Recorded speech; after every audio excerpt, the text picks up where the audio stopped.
ಮನೆಯಲ್ಲಿ ಪಾರಿವಾಳ ಅಥವಾ ಗುಬ್ಬಚ್ಚಿಯಂತಹ ಪಕ್ಷಿಗಳು ಗೂಡು ಕಟ್ಟುವುದು ಒಳ್ಳೆಯದೋ ಕೆಟ್ಟದ್ದೋ? ಮನೆ ಸುತ್ತಮುತ್ತ ಹಕ್ಕಿ ಗೂಡು ಕಟ್ಟಿದರೆ ಅದರ ಅರ್ಥವೇನು ಎಂಬುದನ್ನು ಇವತ್ತಿನ ವಿಡಿಯೋದಲ್ಲಿ ತಿಳಿದುಕೊಳ್ಳೋಣ. ಮನೆಯ ಸುತ್ತಮುತ್ತಲೂ ಹಕ್ಕಿ ಗೂಡು ಕಟ್ಟಿದರೆ ಸಾಕಷ್ಟು ಜನರು ಅದನ್ನು ಕೆಡವಲು ಮುಂದಾಗ್ತಾರೆ. ಆದರೆ ಜ್ಯೋತಿಷ್ಯದ ಪ್ರಕಾರ ಮನೆ ಸುತ್ತಮುತ್ತ ಹಕ್ಕಿ ಗೂಡು ಕಟ್ಟಿದರೆ ಅತ್ಯಂತ ಮಂಗಳಕರ ಎಂದು ಪರಿಗಣಿಸಲಾಗಿದೆ. ಗೀಜಗ, ಗುಬ್ಬಚ್ಚಿ ಗೂಡುಗಳು ಸಮೃದ್ಧಿ, ಸಂತೋಷ ಮತ್ತು ಶಾಂತಿಯ ಸಂಕೇತ. ಇದು ನಕಾರಾತ್ಮಕ ಶಕ್ತಿಗಳಿಂದ ರಕ್ಷಿಸುತ್ತದೆ ಮತ್ತು ಶನಿ, ರಾಹು, ಕೇತು ದೋಷಗಳಿಂದ ಪರಿಹಾರವನ್ನು ನೀಡುತ್ತದೆ ಎಂದು ನಂಬಲಾಗಿದೆ. ಜೊತೆಗೆ ಹಕ್ಕಿಗಳ ಗೂಡುಗಳನ್ನು ಸಮೃದ್ಧಿಯ ಸಂಕೇತವೆಂದು ಪರಿಗಣಿಸಲಾಗುತ್ತದೆ. ಈ ಗೀಜಗ, ಗುಬ್ಬಚ್ಚಿ ಎಲ್ಲೆಲ್ಲಿ ಗೂಡು ಕಟ್ಟುತ್ತದೆಯೋ ಅಲ್ಲೆಲ್ಲ ಲಕ್ಷ್ಮೀದೇವಿಯ ಆಶೀರ್ವಾದ ಸದಾ ಇರ್ತದೆ ಎಂದು ಹೇಳಲಾಗ್ತದೆ. ಮನೆಯಲ್ಲಿ ಗುಬ್ಬಚ್ಚಿ ಗೂಡು ಕಟ್ಟಿದರೆ 10 ಬಗೆಯ ವಾಸ್ತುದೋಷ ನಿವಾರಣೆಯಾಗುವುದು ಎಂದು ಹೇಳಲಾಗಿದೆ.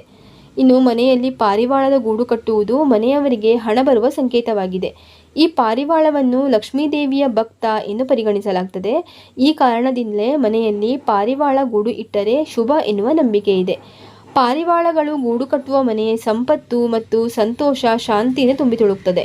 ಆದರೆ ಪಾರಿವಾಳ ಮನೆಯಲ್ಲಿ ವಾಸಿಸುವುದು ದುರದೃಷ್ಟವನ್ನು ಹೆಚ್ಚಿಸುತ್ತದೆ ಎಂದು ಅನೇಕರು ನಂಬುತ್ತಾರೆ. ಮನೆಯಲ್ಲಿ ಪಾರಿವಾಳದ ಗೂಡು ಇರುವುದು ಅಶುಭ ಎಂದು ಸಾಮಾನ್ಯವಾಗಿ ನಂಬಲಾಗಿದೆ. ಮನೆಯ ಬಾಲ್ಕನಿಯಲ್ಲಿ ಅಥವಾ ಟೆರೇಸಿನಲ್ಲಿ ಗೂಡು ಕಟ್ಟುವುದು ದುರಾದೃಷ್ಟ ಎಂಬ ನಂಬಿಕೆ ಇದೆ. ಮನೆಯಲ್ಲಿ ವಾಸಿಸುವ ಸದಸ್ಯರ ಪ್ರಗತಿಯೊಂದಿಗೆ ಆರ್ಥಿಕ ಮುಗ್ಗಟ್ಟಿನ ಮೇಲೆ ಕೆಟ್ಟ ಪರಿಣಾಮ ಬೀರ್ತದೆ ಎನ್ನುವ ನಂಬಿಕೆಯೂ ಸಹ ಇದೆ.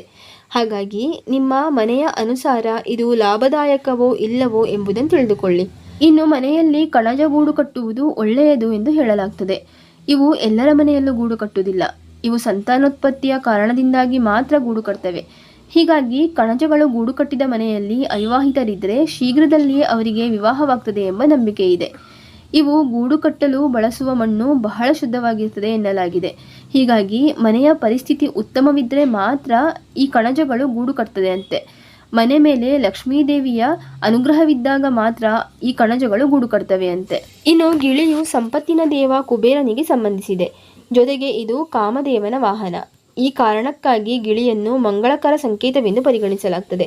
ಒಂದು ವೇಳೆ ಗಿಳಿಯು ಮನೆಗೆ ಆಗಮಿಸಿದರೆ ಅದನ್ನು ಮಂಗಳಕರ ಸಂಕೇತ ಎನ್ಬೋದು. ವ್ಯಾಪಾರ ಹಿಗ್ಗುವುದಲ್ಲದೆ ಬಾಕಿ ಹಣವೂ ಕೂಡ ಬರ್ತದೆ ಎಂದು ಹೇಳಲಾಗ್ತದೆ. ಒಟ್ಟಿನಲ್ಲಿ ಇದು ಆರ್ಥಿಕ ಲಾಭವನ್ನು ಸೂಚಿಸುತ್ತದೆ. ಇನ್ನು ಮನೆಯ ಸುತ್ತಮುತ್ತ ಎಲ್ಲಾದರೂ ಗೂಬೆಯನ್ನು ಕಂಡ್ರೆ ಅದು ಲಕ್ಷ್ಮೀದೇವಿಯ ಆಶೀರ್ವಾದದ ಸಂಕೇತ. ಗೂಬೆ ಕಂಡ್ರೆ ಅಥವಾ ಮನೆಯೊಳಗೆ ಬಂದರೆ ತಿಜೋರಿ ತುಂಬಲು ಹೆಚ್ಚು ಸಮಯ ತೆಗೆದುಕೊಳ್ಳುವುದಿಲ್ಲ ಎಂದು ಹೇಳಲಾಗ್ತದೆ. ಇನ್ನು ಬಾವಲಿಗಳು ಒಂಟಿ ಪಕ್ಷಿಗಳು. ಒಬ್ಬರ ಮನೆಯಲ್ಲಿ ಬಾವಲಿಯ ಗೂಡು ಇದೆ ಎಂದರೆ ಅದು ಆ ಮನೆಯವರಿಗೆ ಕೆಟ್ಟದ್ದನ್ನು ತರ್ತದೆ. ಹಾಗೆಯೇ ಮನೆಯೊಳಗೆ ಬಾವಲಿಗಳು ಬರುವುದು ಒಳ್ಳೆಯದಲ್ಲ. ಇದರ ಅರ್ಥ ನೀವು ಭವಿಷ್ಯದಲ್ಲಿ ಜಾಗರೂಕರಾಗಿರಬೇಕು ಎಂದು ಹೇಳಲಾಗ್ತದೆ. ಅನೇಕ ಬಾರಿ ಜೇನುನೊಣಗಳು ಕೆಲವರ ಮನೆಯಲ್ಲಿ ಗೂಡು ಕಟ್ಟಿರ್ತದೆ. ಆದರೆ ಜ್ಯೋತಿಷ್ಯದ ಪ್ರಕಾರ ಇದು ಒಳ್ಳೆಯದಲ್ಲ. ನಿಮ್ಮ ಮನೆಯಲ್ಲೂ ಜೇನುಗೂಡು ಇದ್ದರೆ ತಕ್ಷಣ ತೆಗೆಯಿರಿ, ಇಲ್ಲದಿದ್ದರೆ ದೊಡ್ಡ ಅನಾಹುತವೇ ಸಂಭವಿಸಬಹುದು. ಮನೆಯ ಸುತ್ತಮುತ್ತ ಹಕ್ಕಿಗಳ ಚಿಲಿಪಿಲಿ ಕಲರವ ಮನಸ್ಸಿಗೆ ನೆಮ್ಮದಿಯನ್ನು ನೀಡುತ್ತದೆ. ಮನೆಯಲ್ಲಿ ಸಕಾರಾತ್ಮಕ ಶಕ್ತಿಯ ಹರಿವನ್ನು ಹೆಚ್ಚಿಸುತ್ತದೆ. ಜೊತೆಗೆ ಆ ಕುಟುಂಬದಲ್ಲಿ ಸಂತೋಷ ಮತ್ತು ಶಾಂತಿಯನ್ನು ಹೆಚ್ಚಿಸುತ್ತದೆ. ಮನೆಯಲ್ಲಿ ಪಕ್ಷಿಧಾಮವಿದ್ದರೆ ಪ್ರಕೃತಿಯೊಂದಿಗೆ ನಿಮ್ಮ ಸಂಪರ್ಕ ಹೆಚ್ಚಾಗ್ತದೆ. ಇದು ಮನಸ್ಸಿಗೆ ತಾಜಾತನ ಮತ್ತು ಸಂತೋಷವನ್ನು ತರುತ್ತದೆ. ಹಕ್ಕಿಯ ಗೂಡು ನಿಮ್ಮನ್ನು ದುಷ್ಟ ಕಣ್ಣಿನಿಂದ ರಕ್ಷಿಸುತ್ತದೆ. ಮನೆಯ ಮುಖ್ಯದ್ವಾರ ಅಥವಾ ಬಾಲ್ಕನಿಯಲ್ಲಿ ಪಕ್ಷಿಗೂಡು ಇಡುವುದರಿಂದ ನಕಾರಾತ್ಮಕ ಶಕ್ತಿ ಮನೆಯೊಳಗೆ ಪ್ರವೇಶಿಸುವುದಿಲ್ಲ. ಹೀಗೆ ಕೆಲವೊಂದು ಪಕ್ಷಿಗಳು ಮನೆ ಹಾಗೂ ಮನೆಯ ಸುತ್ತಮುತ್ತ ಗೂಡು ಕಟ್ಟುವುದು ಶುಭವಾಗಿದ್ದರೆ, ಇನ್ನೂ ಕೆಲವು ಪಕ್ಷಿಗಳು ಮನೆಯ ಸುತ್ತಮುತ್ತ ಗೂಡು ಕಟ್ಟುವುದು ಅಥವಾ ಮನೆಯೊಳಗೆ ಗೂಡು ಕಟ್ಟುವುದು ಅಶುಭವಾಗಿದೆ.